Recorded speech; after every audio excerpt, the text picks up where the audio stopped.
الحمد للہ رب العالمین والصلاة والسلام علی سید الانبیاء والمرسلین وعلی آلہ واصحابہ اجمعین۔ میں مولوی صدیق اکبر یوٹیوب چینل اسرا ٹی وی سے۔ خواجہ خاوند عرف حضرت عیسیٰ ولی مادر ذات قطب ارشاد صاحب حال و قال جامع کمال ظاہری و باطنی مظہر جمال سوری و معنوی طریقہ عالیہ نقشبندیہ میں رتبہ عالی رکھتے تھے۔ والد صاحب کا اسم گرامی میر سید محمد شریف ہے، جو خواجہ علاء الدین عطار کی اولاد میں 5ویں پشت میں ہیں۔ خواجہ علاء الدین عطار سادات خوارزم میں استھت ہیں۔ آپ کا سلسلہ نسب ایک جانب سے خواجہ فرید الدین عطار تک پہنچتا ہے۔ خواجہ علاء الدین عطار حضرت خواجہ بہاؤالدین نقشبند قدس اللہ سرہم العزیز کے خلیفہ برحق ہیں۔ خواجہ خاوند بظاہر حضرت خواجہ ابو اسحاق کے خلفاء میں سے تھے، مگر آپ کو حضرت خواجہ بہاؤالدین نقشبند سے اویسی نسبت حاصل تھی۔ ایام طفولیت بخارا میں گزارنے، پھر بخارا سے وخش اور وہاں سے ہمایوں بادشاہ کے زمانے میں کابل تشریف لائے۔ کابل سے کشمیر رونق افروز ہوئے اور ایک عرصہ تک کشمیر میں قیام فرما کر خلق خدا کو مستفیض فرمایا، اور بظاہر کشمیر کے انقلاب میں اکبری افواج کی امداد اور اعانت فرمائی، جس کے باعث اکبر بادشاہ آپ کا بہت اعزاز کرتا تھا۔ کشمیر سے ہندوستان تشریف لائے، لاہور، دہلی اور آگرے میں اکثر قیام رہا۔ شاہی خاندان کی مستورات تک آپ کے حلقہ ارادت سے وابستہ تھیں۔ اکبر، جہانگیر اور شاہ جہان کے زمانے میں آپ کا شاہی خاندانوں میں کافی رسوخ رہا۔ بارہا آپ سے کرامتوں کا ظہور ہوا۔ بخارا، وخش، کابل، کشمیر میں اصلاحی تحریکات کے باعث آپ کو مقامی حکام سے اکثر مقابلہ کرنا پڑا، اور یہی مقابلہ ان مقالات کا سبب ہوتا رہا۔ آپ کے 6 فرزند مشہور ہیں۔ فرزندان گرامی: خواجہ تاج الدین خاوند، جو جامع علم و عمل تھے اور تمام عمر کسی کبیرہ کے مرتکب نہیں ہوئے۔ نمبر 2، خواجہ خاوند احمد، جو والد ماجد کے بعد جانشین ہوئے۔ نمبر 3، خواجہ خاوند محمد۔ نمبر 4، خواجہ خاوند معین الدین، جامع کتاب رضوانی، یہ تمام علوم دینیہ میں حضرت عبدالحق محدث دہلوی رحمہ اللہ کے شاگرد رشید تھے۔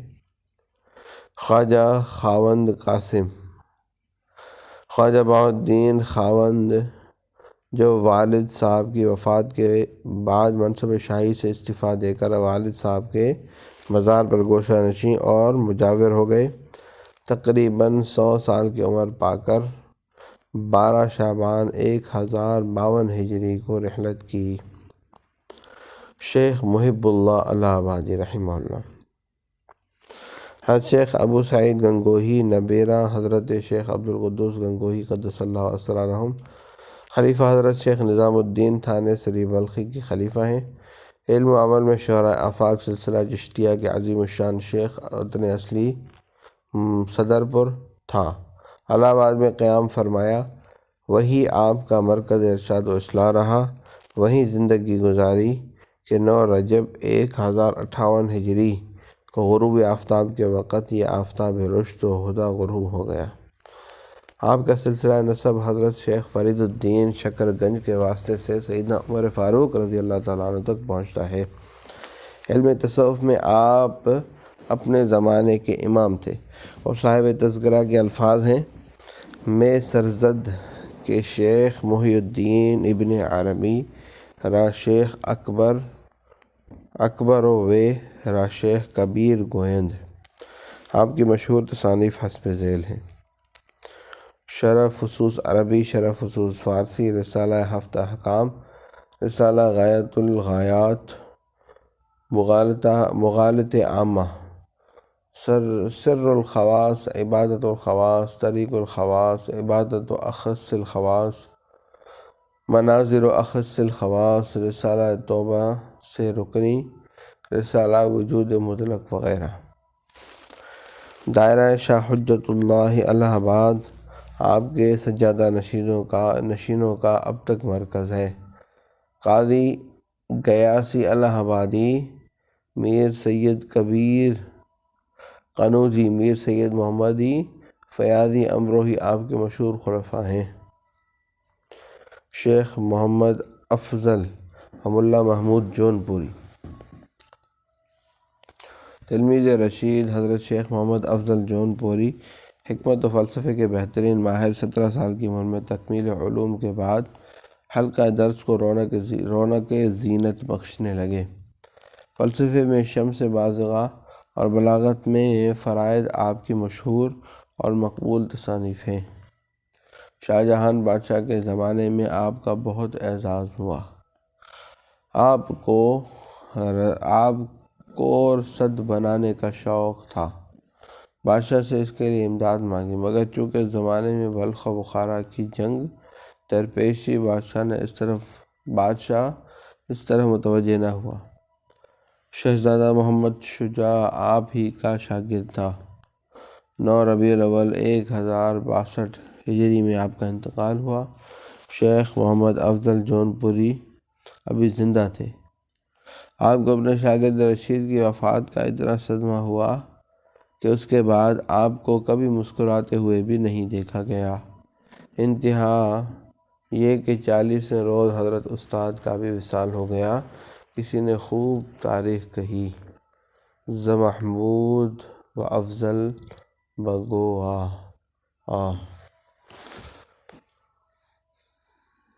قاضی محمد اسلم و مرزا زاہد ہروی کابلی رحمہ اللہ، مولانا خواجہ کوہی خراسان کے مشہور بزرگ اور شیخ طریقت تھے۔ قاضی محمد اسلم انہی کے اولاد میں تھے۔ سلطنت جہانگیری کے آغاز میں تحصیل علم کے ارادے سے لاہور پہنچے۔ یہاں حضرت شیخ بہلول قدس اللہ سرہ کا حلقہ درس تشنگان علوم کے لیے چشمہ حیواں بنا ہوا تھا۔ تحصیل علوم کے بعد اکبر آباد آگرہ پہنچے۔ محفل جہانگیری میں بار یاب ہوئے اور چونکہ میر کلاں سے جو جہانگیر کے استاد رہ چکے ہیں قرابت کا تعلق تھا، بارگاہ شاہی میں آپ مقبول ہوئے۔ آپ کو کابل کا قاضی بنا کر بھیج دیا گیا۔ آپ نے نہایت دیانتداری اور خوش اسلوبی سے فرائض قضا انجام دیے۔ آپ کے زہد و تقویٰ نے عام شہرت اختیار کر لی۔ ایک عرصے کے بعد جہانگیر نے آپ کو کابل سے واپس بلا کر فوجی عدالت کا منصب قضا سپرد کیا۔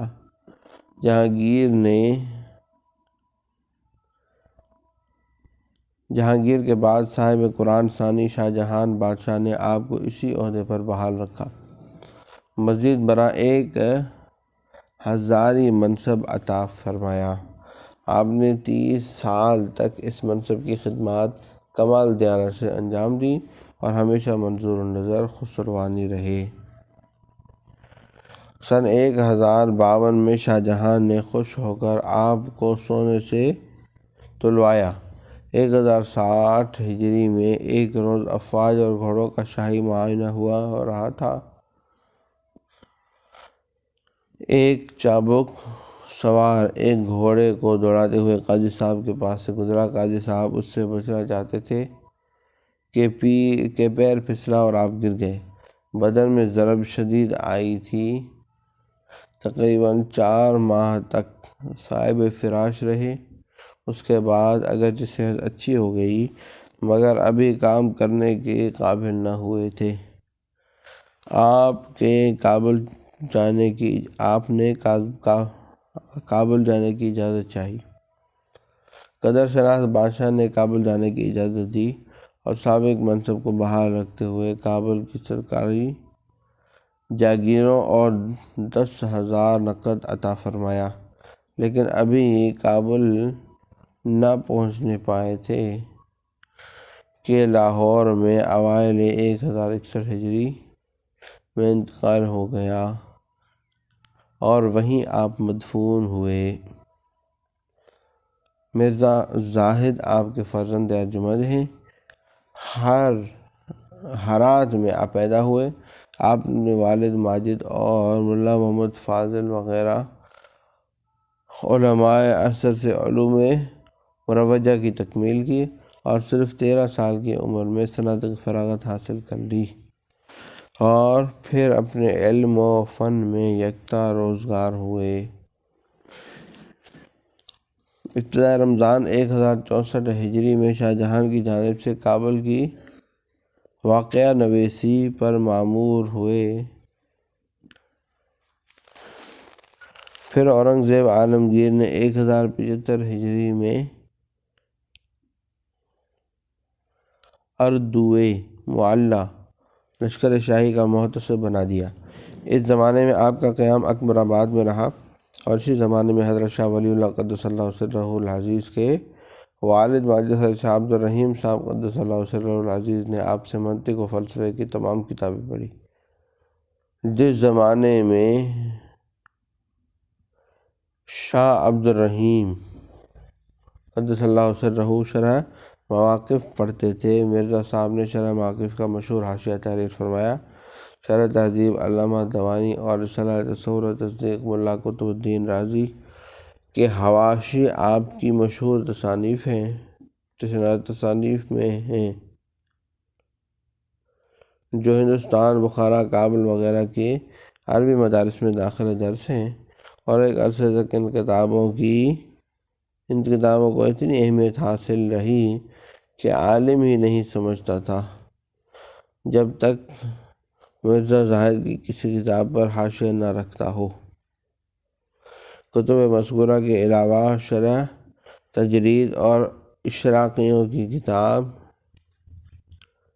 ہیاکل النور پر بھی مرزا صاحب کے حواشی ہیں۔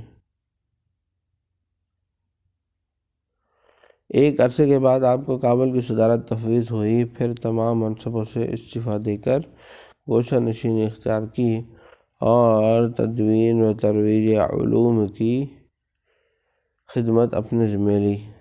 سیدنا حضرت شاہ ولی اللہ صاحب رحمہ اللہ فرماتے ہیں،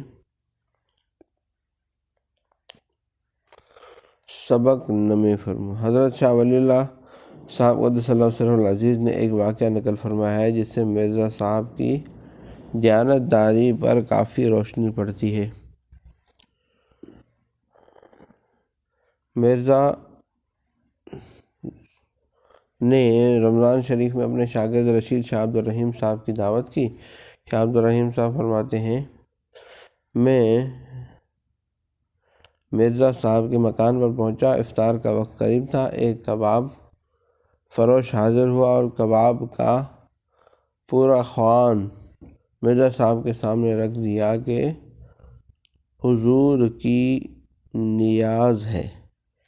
مرزا صاحب نے مسکرا کر فرمایا، عزیز من، میں تمہارا پیر نہیں، استاد نہیں، نیاز کیسی؟ بظاہر کوئی اور غرض ہے، اس کو بیان کر دو۔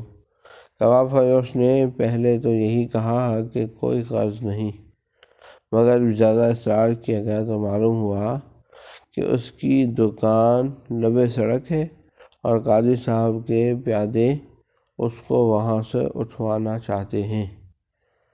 بہرحال مرزا صاحب نے اس کی تسکین فرمائی اور ارشاد فرمایا کہ کل کسی متدین پیادے کو بھیجوں گا جو تحقیق کر کے صحیح فیصلہ کر دے گا، اب آپ جائیے۔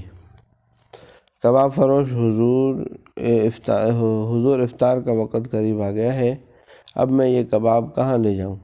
فروخت کا وقت بھی نہیں رہا، میں نے تو یہ آپ کے لیے ہی بنائے تھے، آپ ہی منظور فرما لیں۔ مرزا صاحب نے اپنے بچوں کے معلم کو فرمایا کہ ان کبابوں کی قیمت طے کر کے مکان میں بھجوا دو اور قیمت ان کے حوالے کرو۔ چنانچہ معلم صاحب نے کباب فروش کو علیحدہ لے کر قیمت دریافت کی۔ کباب والے نے صرف 8 آنے مانگے، معلم صاحب نے 8 آنے حوالے کر دیے۔ وصلی اللہ تعالیٰ علی حبیب سیدنا محمد وعلی آلہ و اصحابہ اجمعین برحمتک یا ارحم الراحمین۔